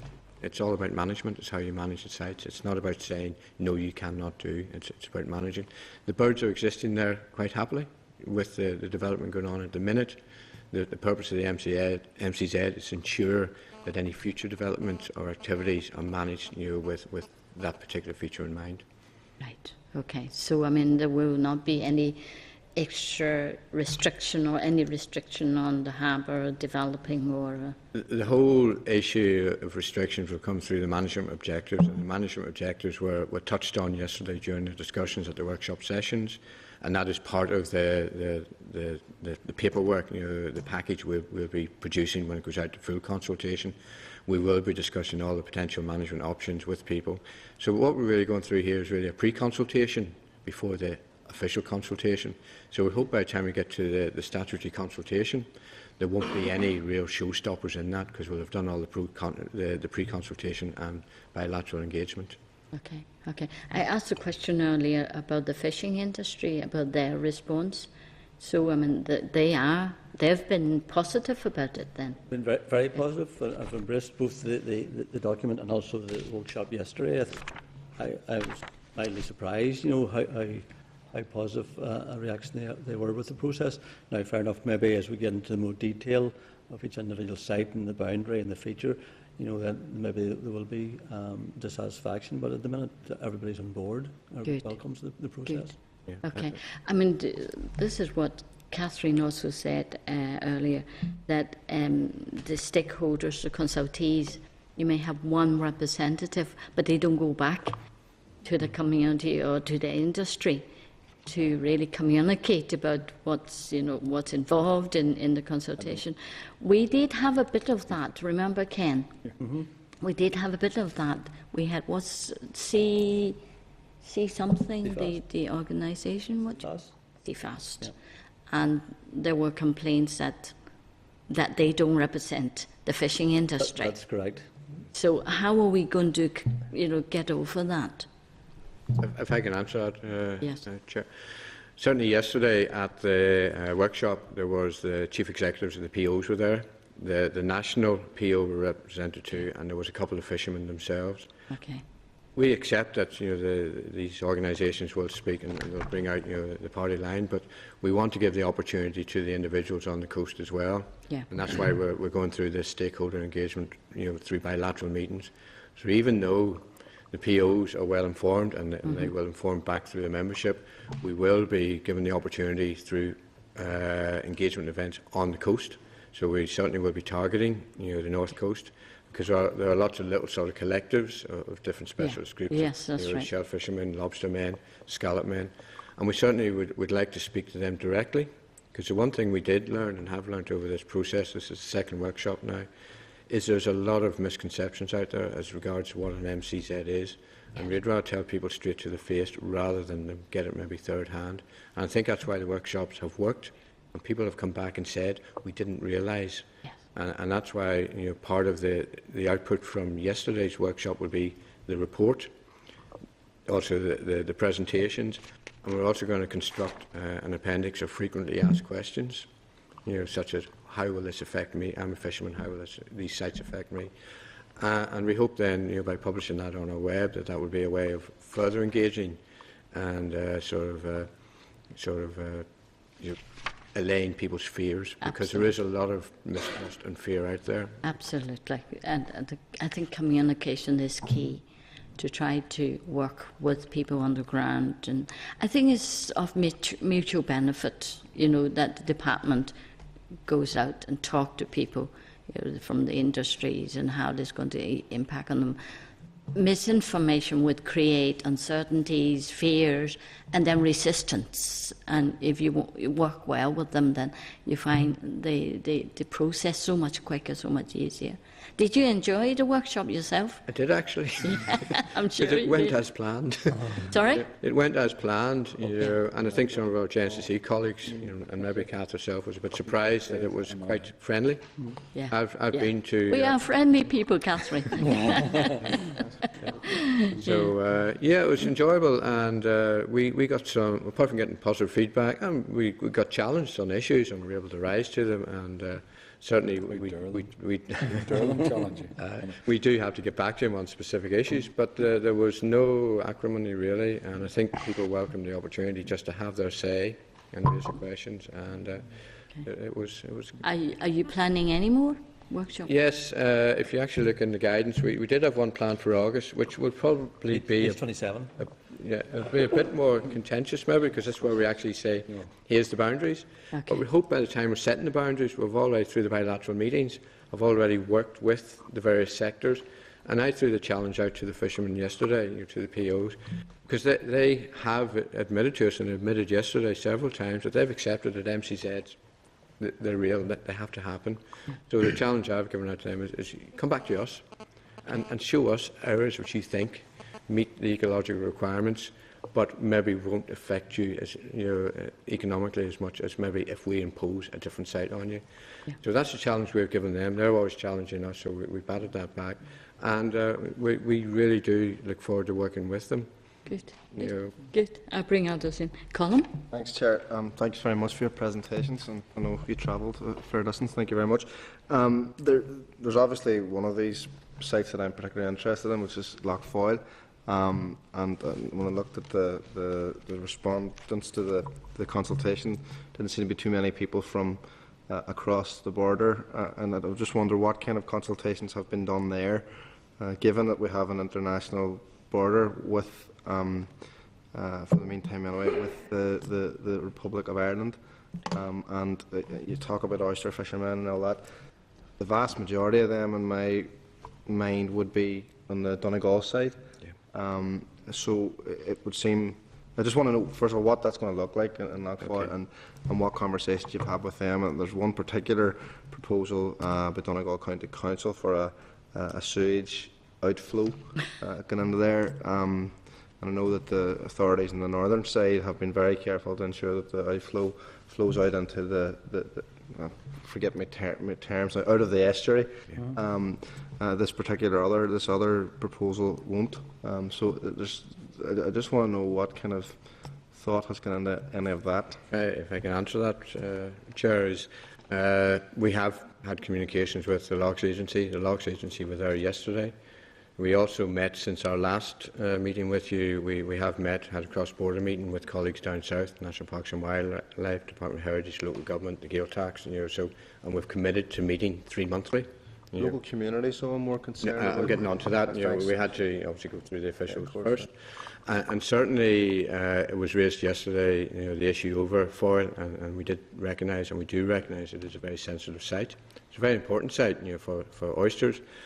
And our next challenge is, we intend to go down to the Lochs Agency and start by briefing the board of the Lochs Agency, and then we hope to see, through advice from the board, what's going to be the best way to connect with the actual stakeholders and the users of Loch Foyle itself. We threw our invitation out as wide as we could yesterday. Whether or not it would have reached Donegal, I don't know, but certainly many people knew about it, and everyone was invited. The approach for Loch Foyle, because of native oyster, and then this will be taking advice, and working very closely with the Lochs Agency, is to select a site which won't cause socio-economic impact. And we've discussed two types of site. One is, we know of a site probably in, it would be the northern side, which is an area, according to the Lochs Agency and some of the researchers up there, which isn't fished, and it's a very good natural site. The other option may be to look at a site which was a former site, which has been, in the past, a native oyster site, and maybe isn't now for whatever reason, and the oysters don't settle everywhere. So we're looking at the possibility of even designating a site such as that, and then restoring it. And then by introducing the oysters into that site, and it's protected, but there's no loss of income to the fishermen in their current activities, that then will become a natural breeding site then, and will feed out oysters to the rest of the loch, which will enhance the fishery, and at the same time meet our commitment for having protection for oysters. Will be discussing with the Lochs Agency some of the fishery management measures they already have in place, where they do close areas with agreement with the local fishermen, both sides of the border. This is all about, as you said, Madam Chair, about communication. We have to sell this to the fishermen and say this is not about us putting barriers around saying you can't do. This is about the sustainability and the long-term sustainability of the feature of interest to us, which is the oyster beds, but also something which will enhance and permit the growth of that fishery. Okay, and just the question, I know you don't, maybe not aware of the particular proposal, and there is some debate about where the estuary starts and finishes, but I'm no expert in that. Will you have a look at that particular proposal? I know the department are aware of it somewhere in the department, but just that there may be an impact to that, or you talking about the outfall? Yeah. Yeah, we certainly have been looking at that through licensing. I'll bring that back to my colleagues and see what the current status is. Thanks very much. And with Loch Foyle, I'm sure you need to have very close working relationship with the Republic of Ireland, with their department. I'm sure. Are you getting good cooperation we are, and from that's them? what I said, Madam Chair, is that we certainly we had a very good meeting between the Marine Division and the various marine-oriented departments and conservation departments down south. Okay. And they'll be coming up to us probably in the next 2 months for a return meeting, and we've committed to try and meet every 3 months. Oh, yes. And it was a very useful meeting because we were able to discuss things like Marine Strategy Framework Directive, the coherent network, and get feedback on how the Southern Ireland is approaching their commitments for Marine Strategy Framework Directive, and how there's opportunities for cooperation, particularly in these two cross-border areas of Carlingford and Loch Foyle.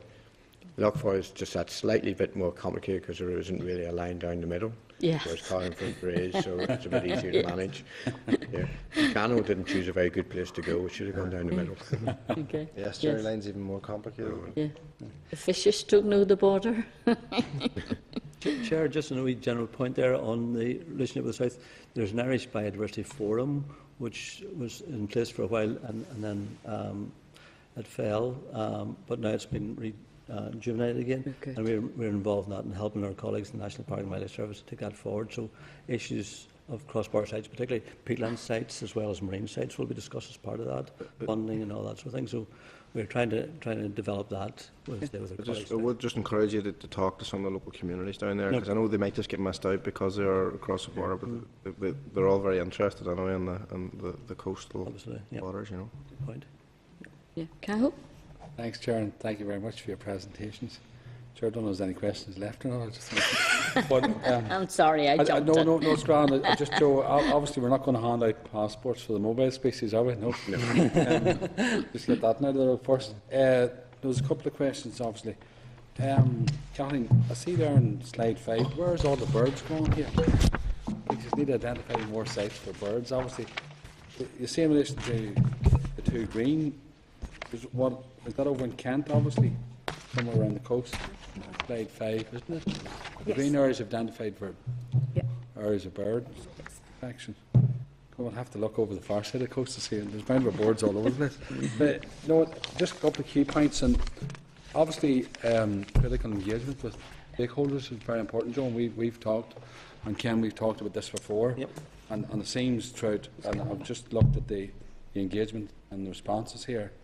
I'm glad you haven't forgotten the anglers as well as the fishermen. They were there yesterday. They interpret the same thing, but That's right. But in terms of that engagement, because we don't want to find out in 12 months' time when we go to designate something that somebody, and Colin has touched the point of in relation to those people just on the partition line, at the border, but just on that small partition that exists. We need those people engaged in it. I want to talk about, obviously, your engagement. What about local authority, local councils? Have they been involved in the process yet? I'll just run off at Say's question, then you can answer one. I want to talk about funding, what pot of monies there is for you, because I know that Kathleen mentioned something like 10 million, I think, in terms of. And then, Kathleen, maybe you talk about and give us some assistance, because I'm very keen to ensure that a lot of this is evidence-based, to be honest. You know what I mean? And we've talked, and Joe has explained some of that.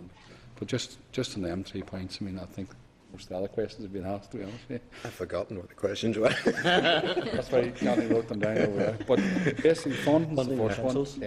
evidence-based, and then local authority. You know, I know you've talked to different stakeholders, but local authority is going to be impacting this in terms of recreation facilities and some of the leisure activities and all of that there.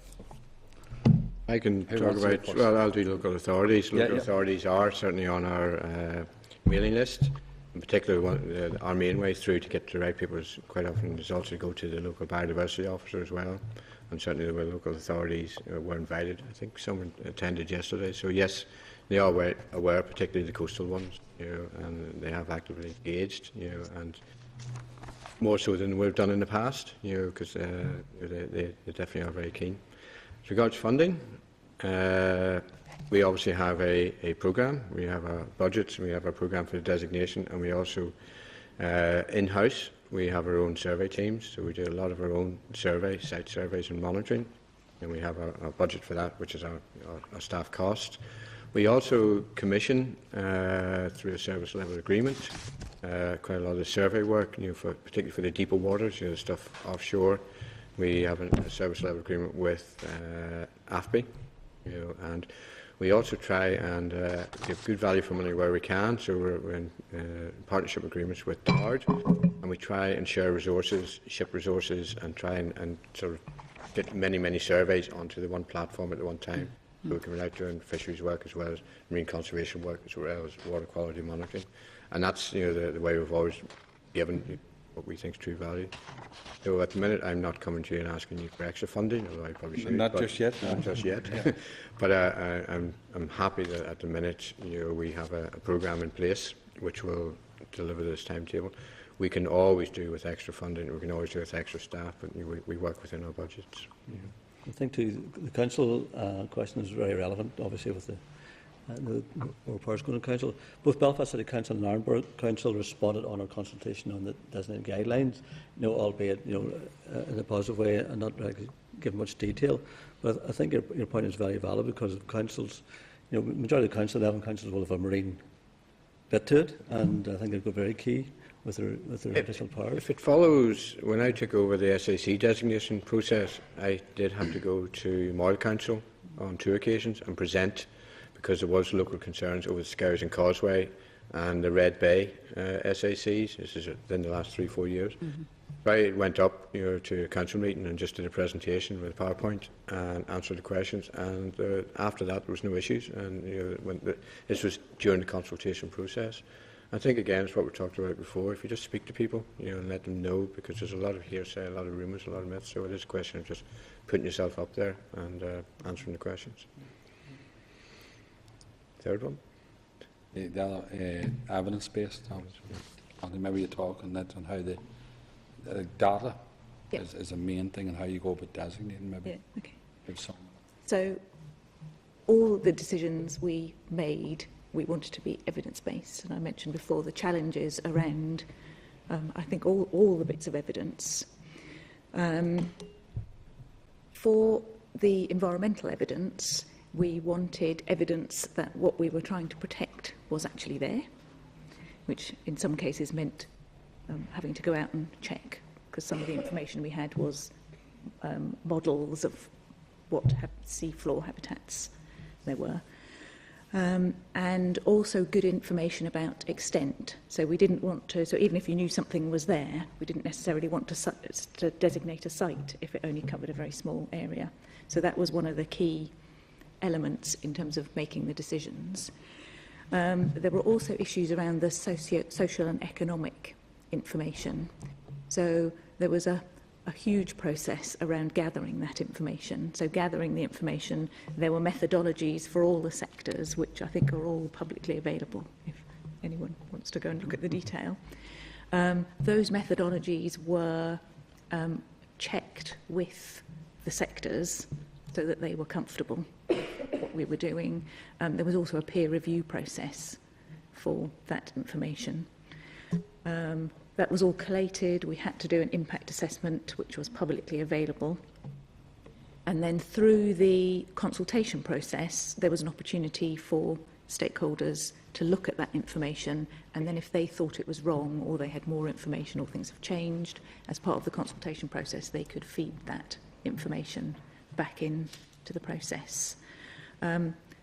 One of the criticisms we got around what we did on the first tranche was that it wasn't very easy for people to identify the costs and implications information. So for the second tranche, we're going to provide much better, more accessible information for people around that. But definitely want all the decisions to be evidence-based and an audit trail right through the process. Sure, just one final question, because a friend here was looking for it, finally got it. I see here the Irish Federation saying that we're saying here, as part of the response, that it's unrealistic to protect everything, and that's why I asked about evidence-based. But the other one was, on the other hand, the Marine Task Force was saying why some species had been omitted from them. So that's the balance in getting. Would you like me to answer that then? Both of them? Yeah. Yeah, that's the two comments. So one's coming from one side, that's right. and the other's come from the other. That's right. And it's getting the balance right. And if it's evidence-based, we could support that. If had you been able to make it yesterday, the one thing you would have seen during the workshop sessions, and this was following the model which Scotland, I witnessed in Scotland 2 years ago, was for the last year and a half, really, since the Marine Division has been established, we have actively been mining data from everywhere, putting it into an ARC, Geographic Information System, so it was all visual. So it meant during the workshop sessions we had between 20 people, maybe up to 20 people around each table. We had the computer there with a large screen projector, and when we looked at the sites, we were able to switch on the different evidence layers. So if people said, well, have you considered this? We could then just switch a button and then show them what evidence we had. So we're actually developing an evidence catalogue. So it means anyone, any stakeholders can come in and say, I want to see what evidence, because I know DEFRA, and GNCC was certainly challenged, by some of the bigger organisations, the coalition, on the quality of the evidence. Now we still have, and virtually every other sentence I made yesterday was, we need your data. People kept telling us, well, you need to protect this site, Sea Anglers, same thing. We kept saying the same thing. Well, we have our data, but we don't have enough specifically for your concern for that site. Bring us what evidence you have. And if there's still enough of a hint that it's an important site and maybe the evidence isn't there, well, we've given ourselves time this summer to go out and gather that additional evidence, to score that site as being suitable or not being suitable. So it's a very visual thing now, and you can actually see, and this will certainly help, when it comes to the boundaries, because we really are pulling this all into the one place. It's socioeconomics, same thing. We have engaged with departmental economists, through DRD, it's a shared resource with DOE, and the economists were there yesterday, and they're happy, that they can, following the models of Scotland and England, that they can get that data as well. But at the same time, the message going out yesterday to all the stakeholders was, you need to help us, to build your case for or against by providing that evidence, and it was the single big message yesterday. Only for the chair. We would have made it yesterday only for the I know. I wasn't. When a couple of amendments yesterday. But you're welcome to come in October, and it will be up in It would have Ballycastle. been more fun with them than in the chamber. More fun. You're right, sir. Yeah. We're planning. Would have been home earlier too. You probably would have been home earlier. Yeah. Would have been home earlier. The next workshop's going to hopefully we're planning to have it up in Carmela Centre up in Ballycastle. Next new lovely. conference facility. Okay. Armagh? No, well, I don't mind he's coming to Armagh. So what will you be looking at the next workshop? The next ones were actually, what we have now is these areas of search, so geographical areas. By the next workshop, by October, we will then hope to have boundaries around the specific features. And that is where people then will start to get very protective. Oh, that might affect me, that might not. When we witnessed this at the Scottish workshop, at the boundary workshop, which I went over with a colleague, again, it was a 2-day workshop, as this one will be, and people had already been circulated with the documents beforehand, and they were to come to the workshop and discuss in open forum why the boundaries should be amended, bigger or smaller, and to bring the evidence to support that. So the officials there took that evidence and then overnight worked on it, and then came back on the second day and presented the revised boundaries. I said before, this is all about trying to sort this out at pre-consultation stage before the consultation. Right. But you still have a final crack at it during the official consultation if you think something was missed.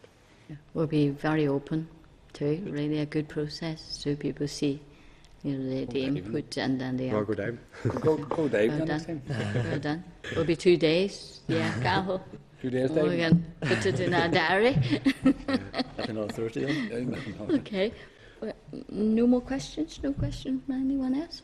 Well, thank you very much, particularly Catherine, who made the time to come to see us, and thank you very much. And best of luck too. There's a big job there. You certainly have a lot more area to cover than us. Yeah.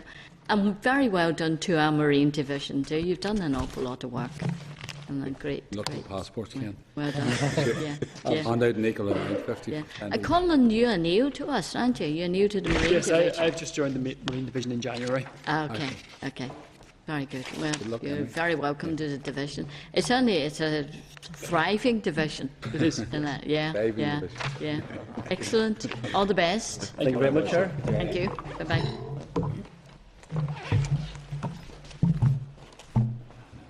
Okay, members, quickly we moved on now to the last item or two. Correspondence at page 216. Just to note all the actions there suggested. At page 218 is a letter regarding High Hedges. They want me to meet with them and discuss the Act. Haven't we discussed this before? Yeah, Chair, I'd also be a little bit wary. I mean, ultimately a matter for yourself in certain respect, but this basically seems to be saying the council didn't come to the right verdict in my case. It said such and such. We're going to get, it's a bit like sort of saying, well, actually, my extension out the back didn't get plan permission on it. You could get, but I mean, I know. We'll just say no. We can't deal with individual issues. Yeah, I think it's probably the safest way to say that we don't deal with individual cases. Yeah. I mean, in certain regards, the one thing I would maybe say as well is that if, from what I can see, I think in the broader level, the Act seems to be working reasonably well, at least in terms of. I would have thought if there had been really major problems across the place, we'd have started to get a lot more feedback than simply one person writing in, to be honest. Yeah. Okay. Well, nothing very much we can do as well. It's very much a council matter. Okay. So if we ask them to go back to the council again, then the next one is page 218. email request to brief the committee on the bus operator licensing. Who's this from? It's the Rural Community Transport Network. The Right. department is coming that same day, and they'd asked if they could come along and speak I about think their that's fair issue. enough. You have I it. think that would be Yeah, fair. okay, second. Yeah, I'm fair gone. enough. Okay, members. Same day, Yeah, yeah, yeah. Page 220, just to note, okay. Great. So there's an invitation, democracy, community and well-being, shaping a new planning system for Northern Ireland. QUB. It's up to members. I'm sure members you get or you have already got invitation from them. But he wanted to meet. Oh, right. Oh, Dr. Ellis will be in Stormont on Wednesday. Okay. Imagine should try. I wish to meet him ahead of this talk. Okay, I need to check my diary.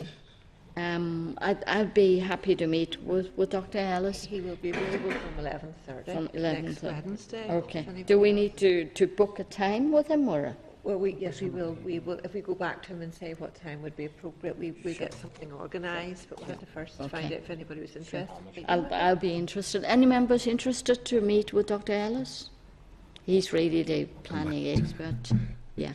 Okay. Well, I'll look at my diary and I'll let the committee, the secretariat know, and then I hope to go to this one as well in the evening. But I need to put that in my diary. So, forward work programme members at page 285. Just remind members there is no meeting next week because of the visit to Scotland, and you already have a schedule. Yeah, just think about in terms of timings, because I think I'm right to say I'm flying out with you on the normal flight out, but then back But you're some coming stage on back. Thursday evening, isn't that right? That's Yeah, right. yeah. I need I to know be that. at a thing on Friday morning, so that's just. Yeah. That's it. I'm not sure. Okay. What time's my flight back on? Do you know? 18:40. 18:40. I need to have a wee chat with you what you want to do maybe in the afternoon. No, Gee, I didn't realise it was that sort of a trip. Right, okay. But whatever time you want to fly Oh, back, no, mate, no, yes, Peter. you know. Okay, so the okay. Secretariat's We need a tabled, committee agreement on that there, no?